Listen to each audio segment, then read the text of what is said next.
Hello, and welcome to another episode of LFK. This episode is titled Lunatics from Kansas. I am not your host, Vanessa Boulawang.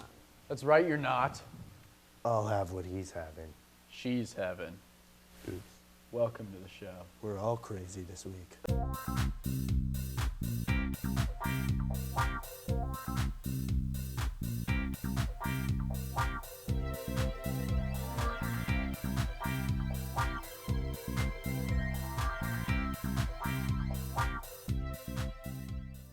Hello and welcome into LFK. I'm Derek Johnson. We're fortunate enough to have Tyler Self in the studio. Tyler, how's it going today? Doing better than you. All right. Well, we'll get into the questions then. How do you feel about Andrew Wiggins being snubbed for Big 12 Player of the Year? Well, you know, Andrew's had a great year, but if I was out there, I'd like to say I'd have a good bet. How do you feel about the other players leaving? There's obviously 3 seniors on the team. It's not just the freshmen.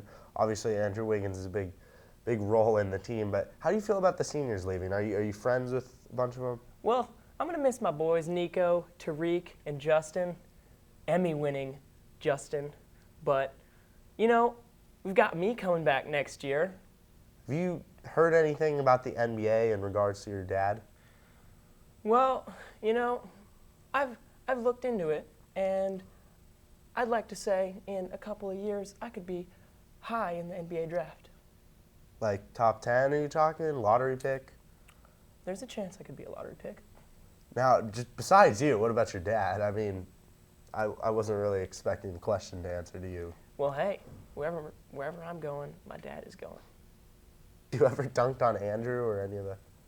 Well, not with my dang foot being hurt, but I'd like to say once Andrew's got maybe an MVP or 2 in the NBA, I'll challenge him to a game of one-on-one. I always like to scrimmage my dad. I dunk on him a lot. I've heard some stories about you kind of living in the trainer's office almost, how much you go there, and that there's a certain trainer that caught your eye. Am I on anything with this story? My girl, Ivana. Yeah, you are correct. Most romantic gesture he's ever done for you? One time he offered his crutch to me, kind of like wow. as a proposal, but it's not exactly the equivalent of a ring, so I had to say no. There's a Love of restraining my life. order out for you. There's a restraining order. I'm not signing that. I don't think you have a choice. Well, hey, I mean, distance is the most romantic thing, they say. Have you attempted to file a restraining order against Tyler? Yes, but it didn't go through because I would like to keep my job, and Tyler is okay as long as he would stop becoming so injured. I feel like the relationship between us might be a little bit better, so I wouldn't have to see him as often. Doesn't his dad have anything to say about this? Not really. I think he's might have given up on the boy, him and his injuries. Just kind of left him to his wife, but he's definitely a mama's boy. Well, I do know for a fact Tyler and his dad have been talking about something. And on that note, I'm going to leave you to a surprise. Tyler's here today. Will you marry me? Our next segment involves our movie maniac, Juan Pablo. We had the staff here at LFK vote on a bracket of the top 32 sports movies, bring it down to a final 4. Juan's got you covered on those 4 movies. Hello again, and welcome to another installment of Classy Classics with Juan Pablo. Of course, I am your host, Juan Pablo Marroquin. Here at Classy Classics, it is well known that we love our films. We live for them. It is also well known that students at KU live, breathe, eat, and sleep KU basketball. Seeing that it is March Madness, Classy Classics created a bracket of 32 well-made sports films and then asked our staff to vote for our final 4 best sports films. They are inspirational, epic, heart-wrenching, and some of them even make us feel completely inadequate about our subpar bodies. But most importantly, they have the ability to inspire us. Without further ado, here are Final 4 sports films. In the number 4 spot, we have Sandlot. This classic kids film has been a must-see for a few generations and taught us the importance of friendship, teamwork, and how to get a kiss from a lifeguard by faking drowning. Our number 3 film is none other than Rocky. This Academy Award-winning film from 1976 is considered to be one of the greatest boxing films ever made. Rocky is the definition of an underdog film. It has inspired many and captured the hearts of American cinema goers from all over. It's also an impressive feat, seeing that Rocky has a diction of a 3rd grader, and throughout most of the film, he is pretty hard to understand. The number 2 film in our final 4 is the Denzel Washington gem, Remember the Titans. That's right, the movie that your high school forced you to watch so many times. This iconic football film set in the 1970s West Virginia taught us about the dangers of segregation, the power of overcoming adversity, and how to sing Marvin Gaye well in a locker room. It is a tearjerker, heart-wrenching, and a powerful film. It also helps that Ryan Gosling plays a wide receiver and Avon Barksdale from The Wire plays a linebacker. Seriously, do yourself a favor and watch The Wire. It's fantastic. Finally, our number 1 ranked sports film is none other than Caddyshack. This timeless comedy classic, written and directed by the late Harold Ramis, truly stands the test of time. Insanely quotable and filled with a stellar cast, this is the pinnacle sports film and comedy film.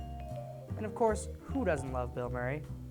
Well, those are our final 4 films. I hope you enjoy them. And until next time, KU, you stay classy and rock chalk. Thanks for tuning in so far. We'll be right back after this quick break. Is someone you know or care about overly obsessed with Kansas basketball? Are they just uncontrollable win or lose? Do they sit in dark corners watching highlight videos or pace around aimlessly? Are they just plain weird? At Rock Chalk Tunnel Asylum, we can help. We've helped over 1 million different families, including this one. So our neighbors are K-State fans, and one time they tried to shank them. And I'm just really worried about them. This is not healthy. Mom, shut up! The game's on! We're watching the game. Our high-quality beds are accompanied by 5-star dining tailored to each patient by their own personal chef. Even a state-of-the-art gym with an unbelievable view is included.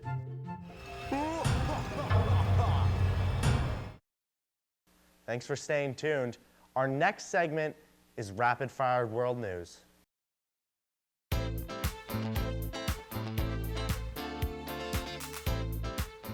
Happy March Madness, this is Laura with your Rapid Fire World News. It seems like the world is going crazy to start off the month of March. Riots are breaking out in Venezuela, water wishes are helping out a California farmer, the Soviet Union, Russia is invading Ukraine. Then Leonardo DiCaprio didn't win an Oscar? Come on world, what's going on? And amongst all this madness, our favorite Ghostbuster, Harold Ramis, switched sides and is now ghouling with a ghost. Rest in peace, Ramis. Speaking of ghosts, it appears that our old Phantom Hitler is back to haunt us again. But this time he comes in the form of Kim Jong-un of North Korea. The United Nations is calling North Korea out for its atrocious crimes against humanity, which are being compared to that of the Nazis. Could Nazis twerk? Well, I hope not, and neither would actress Paula Patton, Robin Thicke's ex-wife. It seems like Paula has had enough twerking because the pair has announced their separation. Maybe Robin Thicke blurred the lines a little too much? This was your Rapid Fire World News. Call me, tweet me if you want to reach me. Remember, you are beautiful, Lawrence, Kansas. Our next segment is LFK.com, hosted by your very own Luke Hutner.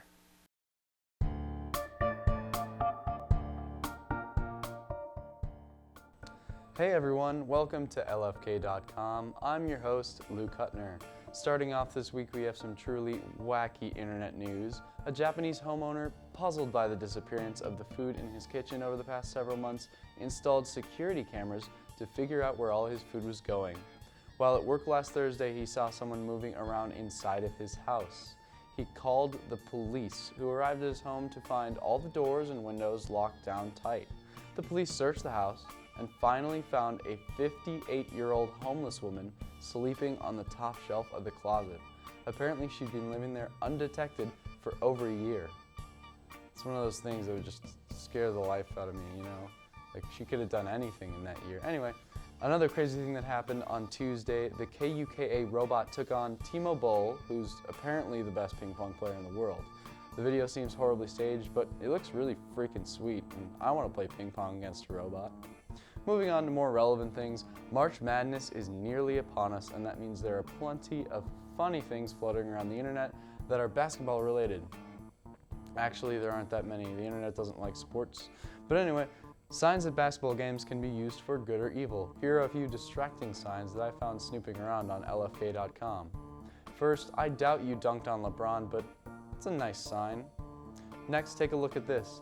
That big picture the fan is holding up is Parker's ex-wife, Ava Longoria.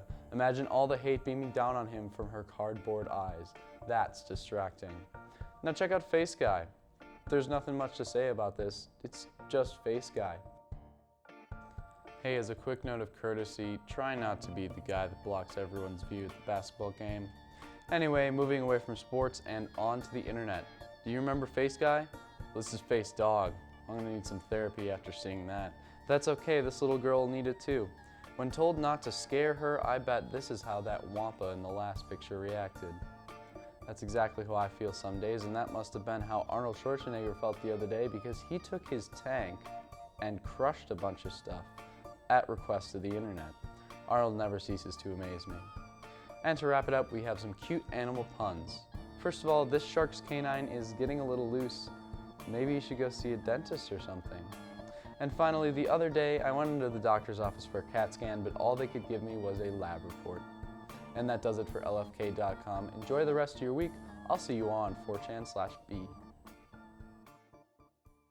Mayhem is a mainstay here in Lawrence, Kansas. We sent out staff to investigate in the next segment, Word on the Street.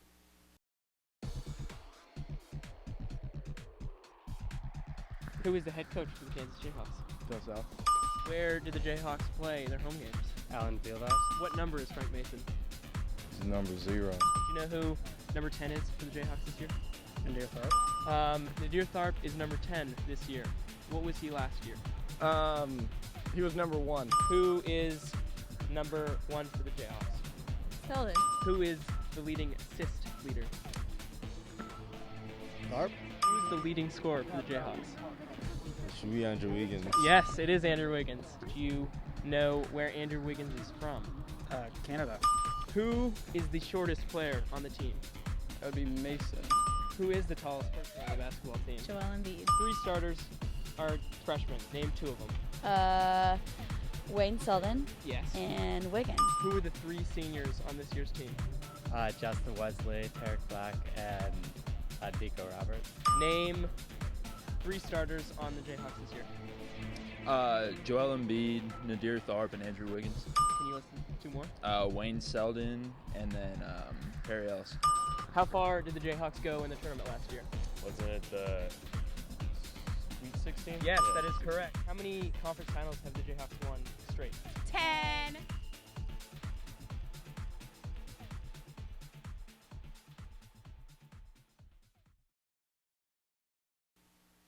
Thanks so much for watching the show. This has been LFK.